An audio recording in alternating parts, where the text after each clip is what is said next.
Or you can, instead of just having a socially charged conversation, you can get people invested in your work by crowdsourcing. Like you mentioned, I use a lot of questions. One of the easiest best practices on social is to just lead everything with a question. Knoblox Dance presents Dance Behind the Screen, process production and social media. Hey knowers, welcome to our podcast. We are Knoblox Dance, a social media-based company. We strive to say no to the box. We connect interdisciplinary art, technology, and artists to re-envision the process of art making and sharing. Tune into our first episode to get to know your hosts. Hello everyone, this is Marthea. Hi, it's Yejin. We are your host of today's episode of Dance Behind the Screen podcast. We are on a Skype call with Jamie Benson, the social media manager of the City University of New York Dance Initiative, or CDI for short. Chaplain-like, says Backstage. Insightful and irreverent, says the LA Weekly. Choreographer, comedian, speaker, and marketing consultant Jamie Benson has been featured in the New York and LA Times, The Dance Enthusiast, Dance Spirit Magazine, Broadway World, and Dance Magazine, just to name a few. Jamie Benson has revolutionized how creative industries advocate for worthy causes, both as a speaker and marketing consultant for companies like Paul Taylor Dance Company, Pilobolus, and CDI. CDI is the only residency program of its size and scope. Since its official launch in 2014, CDI has subsidized more than 100 residencies for emerging and established choreographers on 13 campuses in all 5 boroughs. This year, CDI celebrates 5 years by featuring a wide range of genres, approaches, and perspectives from some of New York City's most exciting dance artists, with an exceptional lineup including performances such as Urban Bushwomen and Gabrielle Lamb. This festival is happening in New York City, March 20 through 23rd, 2019. We are so happy to welcome a powerful force in both the dance and digital space. Jamie, welcome to our podcast. A powerful force. I'm delighted. Thank you. Welcome, Jamie. On your website under Hire Me, I love that category, you describe yourself as a dancer, choreographer, dance instructor, public speaker, and marketing consultant, right? That is all correct, yeah. Wow. How would you describe your career? Problematic. No. I think if I had a creative intersection, it might be kind of a 5-point. Like there's dance in there, there's comedy, there's marketing, there's teaching, and I'm sure some other random thing that I'm going to decide I need in my life. I don't know. Ultimately, I would say I'm a communication whore or a polymath, a communications polymath. I think critical analysis, writing, speaking. I think ultimately I just enjoy exchanging ideas. And so I tend to find I tend to get bored, I guess, and strike out in some other sort of genre of that exchanging of ideas. That's so interesting. We're just so glad that Janet Stapleton connected us via email when she really first brought up CDI. And we're curious, could you tell us about the City University of New York Dance Initiative and tell us more about what your role in that is? Absolutely. And this is a hard squared around because it's not unlike me in that there's a lot of working parts for CDI. So it's a dance service organization ultimately that provides rehearsal and performance space, teaching opportunities, and cash money or artist stipends to 20-something NYC choreographers a season. And that's by way of underutilized CUNY spaces. So when the spaces are free in various CUNY organizations, and it's a vast network of campuses, we help facilitate and curate choreographers, local NYC choreographers, into those spaces to work. And then I am normally the social media manager, but I'm also the marketing director for this 5th-year festival we have coming up. Could you talk to us kind of about how you're curating the content for this? You mentioned some behind the scenes action and getting images and things like that from artists. So what else goes into curating the content? I would say that the sort of magic fun buttons I'm trying to hit are that I'm trying to update the audience. So the simplest thing to do is just update them. This is what's going on. This is what we have planned. This change just happened. Whatever update needs to happen. And I try to make those as interesting as possible. But those are probably the just more functionary thing that I have to do. Then I also look to educate and entertain. So I might be educating like a student audience of a campus about what kind of sort of dance style that this maybe pertains to, or what themes that they might be doing in their work, and how that's facilitated through the working in the space itself. Or I'm just simply trying to entertain people with either really beautiful dance content, or like videos and pictures. Videos and images. Yeah, I mean, it's predominantly videos and images. Sometimes I have to get, or sometimes I'm being too nice to myself. Quite often I have to go into a service like Canva, Canva, and create. It's a free graphic design platform, which I live and die by. And sometimes I have to sort of take whatever I can find online, because sometimes, listen, artists are busy. We're all busy. We all do too many things. And so sometimes I have to just create the content out of thin air and mash up things. Or simply just a colored block with one word and hope that that's intriguing. And then I give some kind of explanation for myself in the text below. So those are various things that I'm trying to do. That's very helpful. In terms of like specifically the Instagram stories for CDI, we noticed that there's one specifically about the fifth year of CDI. So what are some things that you think are important to feature in those stories, differentiating between some of the other content? Right. So you have a few different beasts to slay here. You have to let them know, all of the artists in the Fifth Year Fest, they have been or currently are residents in the CUNY Dance Initiative. So you have to kind of introduce them individually. And then you also want to try to qualify. The biggest problem, I would say it might be arguably the biggest problem with social media is that there's an inherent trust issue. And this is, rampant across the internet as a whole. And so I'm also trying to qualify, and there's a lot of static online in terms of people yelling to be heard. And this is why you need to come to my dance show. I try to qualify both the CUNY Dance Initiative as a really credible source for curating talent. I'm also trying to qualify the artist as being something important for a certain audience that I'm targeting to see, or what they're bringing perhaps different, or what they're contributing to maybe a public conversation that's happening. So I'm trying to qualify the value of the thing, of the work being presented. I'm also trying to lend credibility to CUNY Dance Initiative as this source that you should come to.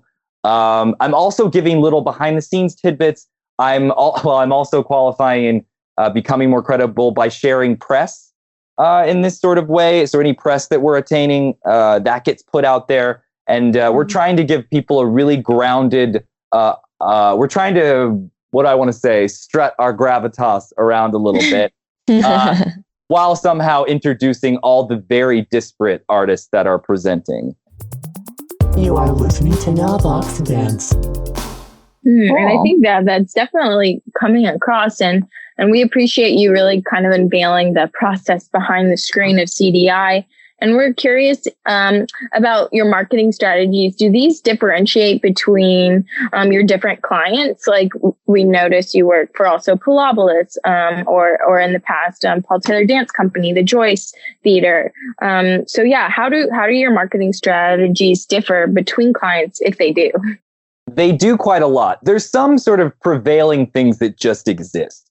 Like if you're producing an event, I try to have 3 organized stages of attack, right? So the first stage is just, and this is a pretty known across marketing nerds like me, but the first stage is usually an awareness stage, where you're not trying to get them to do anything in particular. You're just trying to excite them about this possibility, this thing that's happening later. And then there's a bunch of activities that go into that. And then the second phase is a consideration phase, where you start asking them to interact with the content that you're putting out so that they become more invested and so that those little algorithm trolls note that they're interested in you so that they show you more to these people. And then there's a final stage that's a conversion phase is what they call it, or an action phase where you're actually sending them to the ticket page to try to get something to happen. So that happens pretty much across all clients.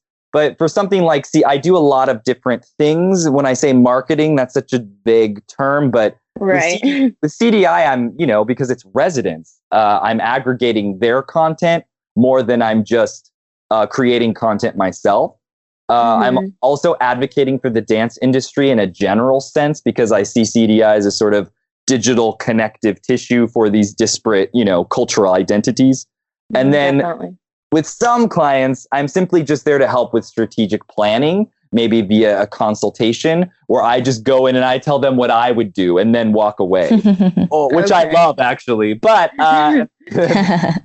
some I do press solicitation for. So I'm engaging with, local television, with the New York Times, with whoever I've got on the hook. So sometimes, and that's a completely different set of skills and tactics. And then sometimes I'm doing staff trainings. They'll just bring me in and have me teach a group of their staff members best practices for something. So what does that look like, the trainings? They're really fun. It seems stupid to say that my social media training is fun, but it is fun. I think we saw your YouTube video. You were talking about it. I'm like, I can't wait to talk to him. Yeah. So I spend way too much on the slides, but I believe, are wholly worth it. I try to curate really interesting graphic elements, and then I try to get deep. There's usually three main parts. We're usually talking philosophically, because media criticism is a thing that exists where you're talking about, and it can get a little jargony. And I break down some complicated ideas and then some simple truths up front. And then there's like where the rubber meets the road part, where it's very much a lab, where I go, here's one thing you can do to be towards this thing we're talking about. I teach them one thing, and then I stop everything and have them work on that one thing in real time. So for instance, what would that one thing be? Wow. So it depends on what we're talking about, because I don't just do social media. So it's search engine optimization. It's press solicitation. It's a bunch of things. But I might just dispel a myth. I might say people think they don't have time to share on social media. Like they don't think that they can do anything in 5 minutes. Sometimes I'll just do something like, okay, we're taking a coffee line challenge. You have this really thing that this, and I don't mean just filling space online with BS that you type out off the top of your head, or I'm eating a sandwich. I'm saying if there's something really important that you're working on, what's one thing you can do to advance that idea? And then I'll have them stop and actually see how much they can do in 5 minutes. Or it can be a lot more. Most people don't know. A lot of these platforms, they have these digital codes that you create. So Twitter, Facebook, they offer these things that are pretty easy to make. Just no one usually knows where to look, where you can embed a tracking code onto your various digital real estate, your website, your email marketing, whatever. And it's like a little guest book, an automated guest book where people, if they visit your site, that little guest book marks who visited you and who's interested in you. And then with advertising and such, you can retarget those people later. You may have noticed, I was looking at this one Macy's site, and then it seems to be following me around the internet. Right. That's because of these tracking codes. And I don't want to scare people because I think that has a negative connotation. But if I'm reaching out to a targeted audience with a targeted message, not just I'm cool, come see my show, but hey, you're a housewife that follows us, and these platforms know that you're a housewife or whatever you are. And this dance piece I'm doing is going to break down, these intricacies of your life. It's really going to, because the person that's making it is also a housewife. And you can get very specific about reaching out to people that actually may be most likely interested in what you're doing or that have already shown interest. So I might just teach you where that code is and then stop for 5 minutes and let you find it. Can you also talk about the value of having a dance artist like yourself, but also be the marketing consultant for dance companies? Any Yes. suggestions? I'd be happy to. So cross-discipline training is pretty critical, I think, in any industry. Obviously, as someone with a dance background, I'm familiar with the audiences I'm reaching out to. I share their desires and their needs. I can speak to those a lot more specifically than someone who's guessing. So that's, I think, a pro. But I also find a lot of us dancers or people with dance backgrounds find themselves in some sort of support position within an arts nonprofit. That is a common way for you to go. And I mean, thank goodness it's there, because sometimes when you're dancing, you're thinking, what else could I even do? I don't even know. And I think that's a wise place to go. It certainly was for me. I got to stop waiting tables, in my mid-20s. Like, these were, it was a great thing. But I also think it's a problem too, because dancers are used to promoting their work, which is great, right? Because they have that habit, right? Which is kind of critical with something like social media. That being said, it's led to a lot of, I think, how do I word this? It's led to a lot of bad habits being reinforced and propagated within even these dance institutions.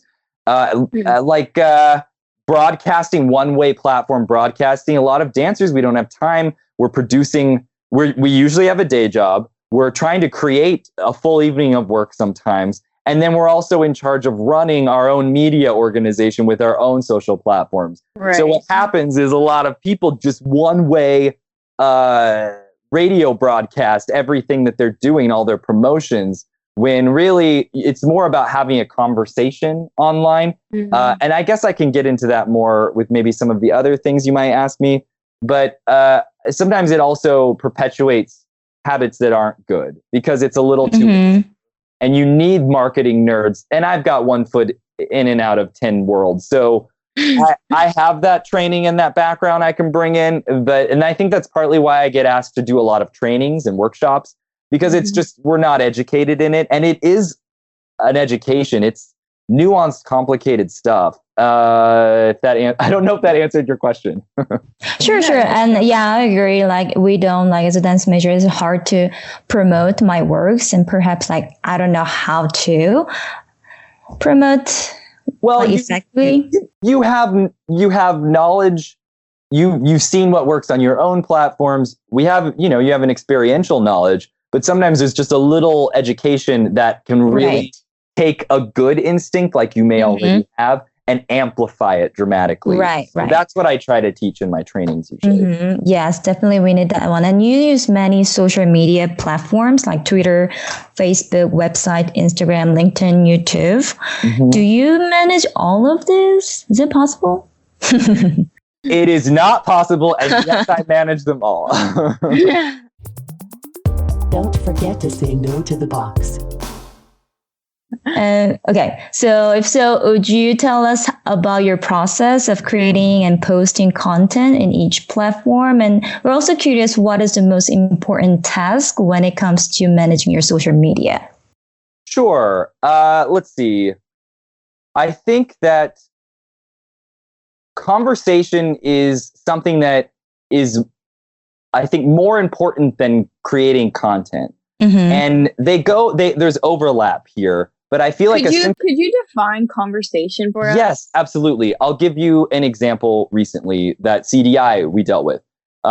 So one thing that everyone can capitalize on is speaking to charged social issues or national or global conversations that we're already having at the exact moment. If you can tap into that within the sort of lens of your industry or your background, you can get a lot more visibility and investment. And I'll give you a specific example. So I believe his name, and I've never said it out loud, I think, Sergei Polunin, famous ballet dancer, Russian. He was in the Hoosier, if that's even how you say their name, that famous, viral video, Take Me to Church. He's that guy. So he, on Instagram, is a bit of a lightning rod, and he went on a there's no other way to say it, but a misogynistic rant on Instagram. Okay. So what's a topic that is currently happening in this sort of public discourse, in this public field of conversation? It's misogyny. It's with the Me Too movement and all this sort of different threads that connect to that. And then more specifically, there has been a massive conversation going on in the last year or two about misogyny in ballet in particular, right? So you have Peter Martins leaving New York City Ballet. You have all of these things. And so you have a ballet dancer who's on a misogynistic rant. This speaks to a bunch of different public conversations we're having right now. So for a moment, I might stop promoting my dancer that's doing, some show in the next week. And I might post that rant and be, okay, what do we think about this? Help me break this down. Because what happens is you have a bunch of people who feel really strongly getting to air and exchange their ideas.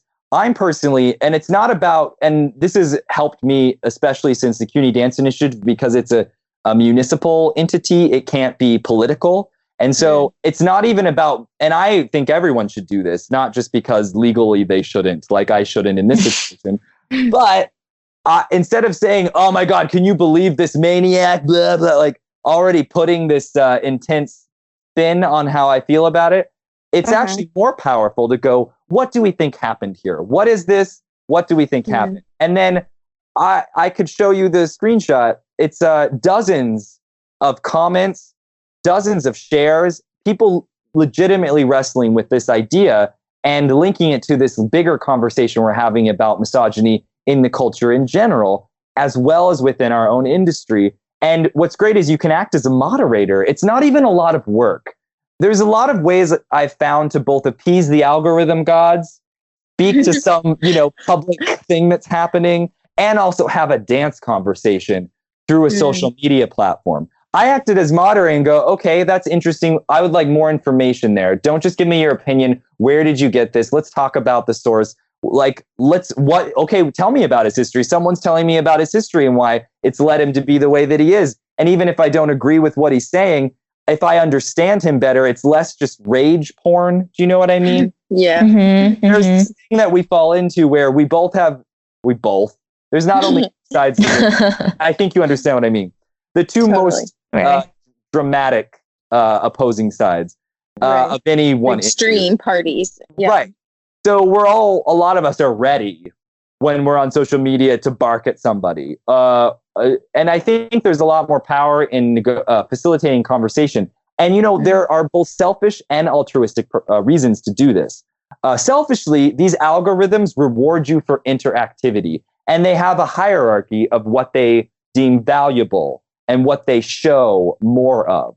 So if you're speaking to a public conversation, these algorithms are going to note that, and they're going to put you in more of your audience's social feeds and their audience and so on. And so in one way, you're just amplifying the reach of your organization.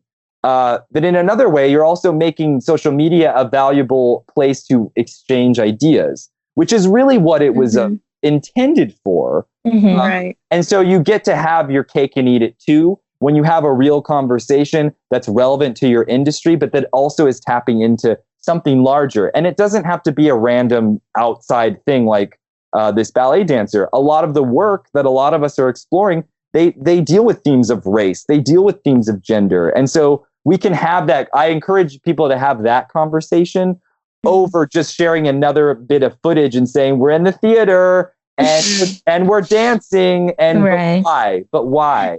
I'm glad. I'm glad you're saying that. Yeah, because I feel like I noticed on your Instagram you do pose a lot of questions just on your own individual Instagram. That seems to be how you kind of caption things, and to just kind of try to circle back. We're just really curious, like, how do you plan and manage your time for working with all your own individual platforms, let alone managing other platforms?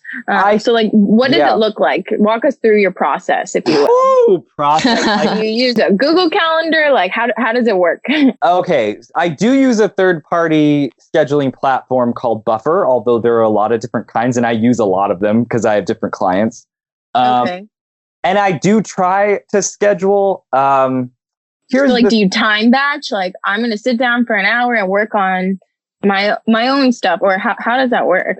Right. So I am a freelance person that has at least probably 5 clients at any given time. And sometimes it's more. And so my time management skills are impeccable. I try to give an hour at least to my own personal stuff a day, and it doesn't always happen. And when I say an hour, I don't mean, I'm going to make sure I post something and feast on all these platforms. It's not always that. Sometimes it's just going in and interacting with people. For instance, like responding.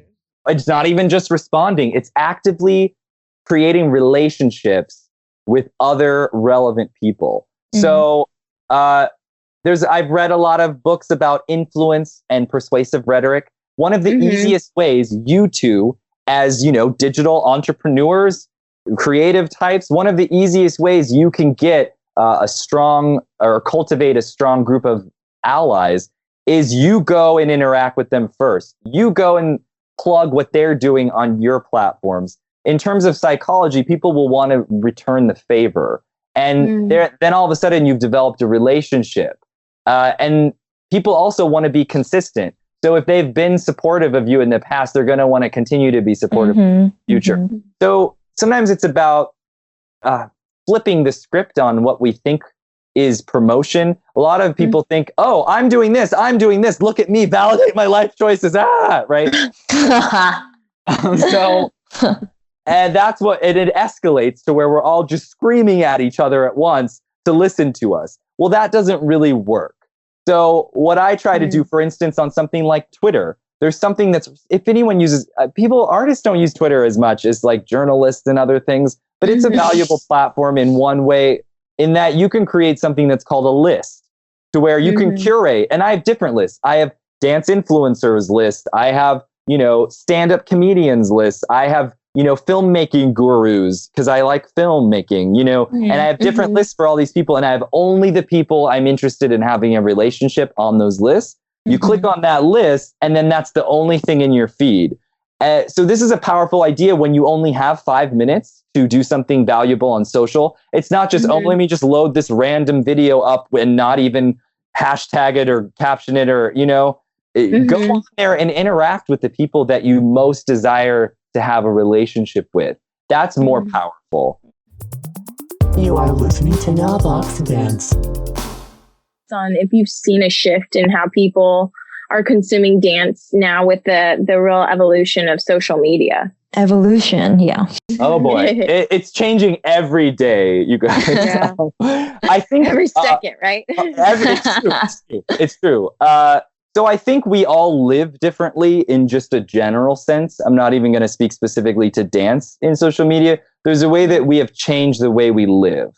Now, could you articulate that for the audience? I would love to. Thank you for asking. I think there's an opportunity to be able to show your work, of course, online. That's still really prevalent and important. Though, if we are able to see your work and get a taste of it for free from home, it may be harder to get us to actually go out to a live performance and actually watch something, right? And buy a ticket. Yeah, totally. So because of social media, we're all, like I mentioned, running our own media organizations beyond the tireless work of making dance content, developing the work, promoting the work. All of this is a full-time job. In fact, most people have a team to do their social media, for instance. So one-way broadcasting is what has resulted in, like I mentioned, where we're all just throwing something on there real quick and hoping to be seen.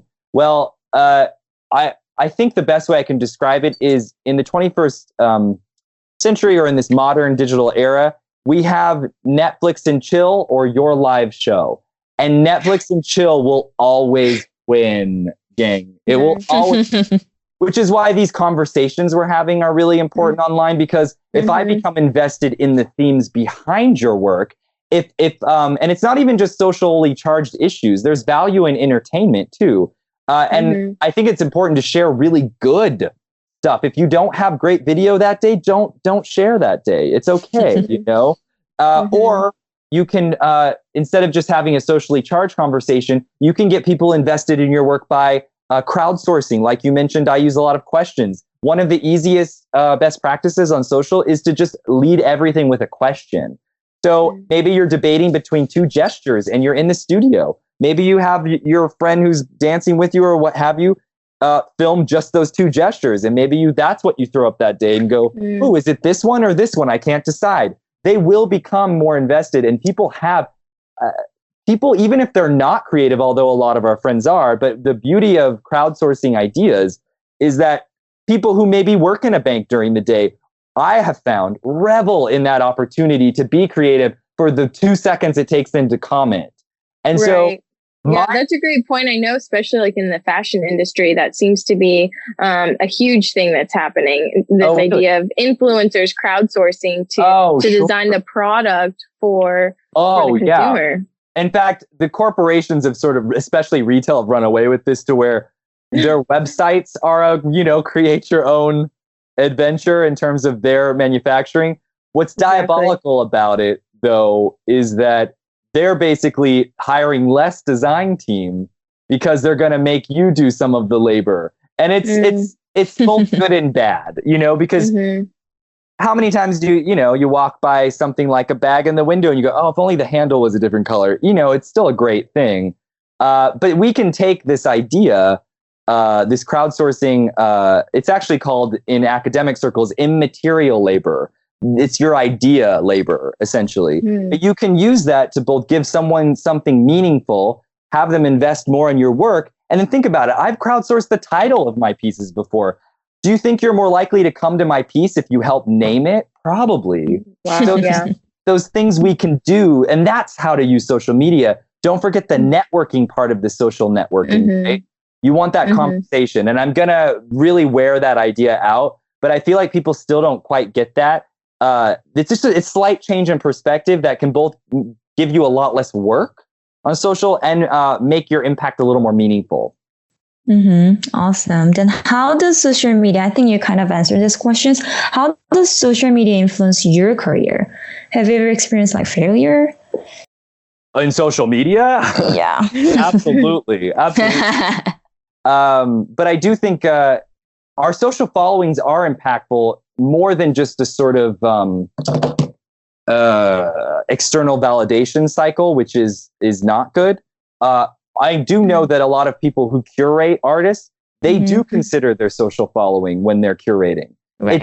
It's a factor, right? It's not the factor, but it's not as shallow as it sounds either, because the stakes are high for arts organizations. They're all hanging on the thread quite often, and they need partners that will be allies in reaching out to audiences, because it is so hard to get people to be in a real physical space.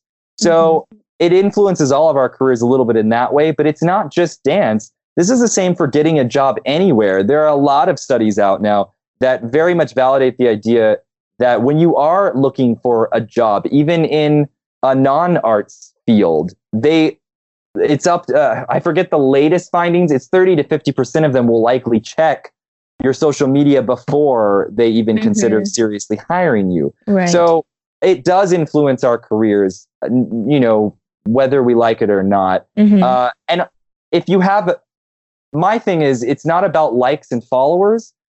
In fact, a lot of that can be faked, even though these platforms are cracking down on that more lately. This can be faked. And just because you have a large following means very little. You want to look at the comments, the shares. Are they interacting with people, right? Yeah, inside content. Yeah. Yeah. So that's the most important thing. But these things do absolutely influence our career. If you could pick one nugget to share one piece of advice for an emerging artist who's trying to use social media, what would it be? Let's see. I would say don't just try to feed the beast by just putting anything up there. I would try to contribute something meaningful. And I'm afraid to say it, contribute something of value. And value in marketing has gotten kind of a bad rap, or it's ubiquitous. But it's more about tapping into what's happening right now. And if you have something to contribute with what's happening right now, even if that's just a place for others to air their ideas, then lean into that. Also, I think it's important to note that entertainment is valuable too. It's not all social justice online. Entertainment is not shallow. We desperately need entertainment in during these sort of perilous times. And so I would lean into relevant social topics and entertainment. I think a great example the other day is for CDI, I saw there was this listicle that was something like 50 stunning images of Eartha Kitt in the 1950s being extra or something, right? Mm-hmm. And Eartha Kitt is a dancer or was a dancer. These images are of her being cheeky and dancing. You know, she was with Catherine Dunham and all of these things. And it made me smile. And that was all I needed for that day. I shared that really fast on the CUNY Dance Initiative platforms. And I think when I last looked at it, it had something like 60 shares. Imagine getting 60 shares of a post about your work, for instance. The mathematics of that is insane. But it was just entertainment, and it was a relief for people, and it was relevant to, you know, a dance audience. So sometimes you don't have to work so hard for it. If it makes you smile and gives you a moment of relief, do that too. Absolutely. Cool. As we wrap up, we have our Flash 4 portion where we ask all our guests to answer 4 questions in a flash. Oh, Are you ready? I'll try. Flash 4. Okay, cool. Question 1. If you had to recommend a resource to our audience, what would it be? I'm going to name 2. Neil Patel, Neil Patel. He's like Google's highest ranking digital marketing guru. Learned a lot from him for free. Also, there's a company called HubSpot, HubSpot, and they have a ton of free education. Both of those entities are what started me knowing the things that I know. Great. Question 2. What was the first dance you saw? I think outside of things like the Rockettes or Cats as like a young child, I think the first real sort of impactful show I saw was probably his choreographer in Seattle named Wade Madsen. I just had moved to Seattle to go to Cornish College of the Arts, and he had a big show, and it was about gay underground nightlife. And as a young queer person, that was pretty impactful. Awesome. Question 3. Do you think social media has a positive influence on the dance world? Yes or no? I would say don't scapegoat social media. It's a tool. It's a diabolical tool at times, but it's how we use it for good or for bad that is most important. Cool. Question 4. What is your favorite social media platform? YouTube, by far. Absolutely. Thank you. Yeah. Well, thank you so much, Jamie, for just not only sharing your time, but again, kind of walking us through really the behind the screens of social media. You've shared behind really the screens. That's yes. You shared a really unique viewpoint, and we just feel really, really happy to have connected with you and to share your point of view with our audience. We had I feel like some really important conversations that definitely need to be had more. But just as we wrap, do you think you could share with our listeners your social media handles, your website, how they can stay connected with you, and too for perhaps some of the other companies that you support? Yeah, of course. So you can learn about my odd intersection of lifestyles at jamiebenson.com, JAMIEBENSON. I'm either Jamie Benson or Jamie J. Benson. Sorry. I'm very Googleable. If you want to find me on social, or go to jamiebenson.com. And if you scroll to the bottom of the page, you can find them all. I also highly encourage people to pay attention to the CUNY Dance Initiative. Again, a highly Googleable entity. Follow us on social because we're not just talking about new NYC artists. We are having globally relevant conversations about dance, about art making, about advocacy, and all we do is support artists. So find us on social because all we are doing is trying to help various dance artists across the globe. Lovely. And we're so grateful for you, Jamie, and for CDI. This has just been a wonderful conversation. Oh, it's been an utter delight. Thank you for letting me rant to such an extent. Thank you so much, Jamie. Yeah, thank you, ladies. Thanks for taking your time to tune into Dance Behind the Screen, a bi-monthly interview series where we go behind the screen to question process, product, and social media. Be sure to follow us on social media at KNOW Box Dance. See you next time and don't forget to say no to the box.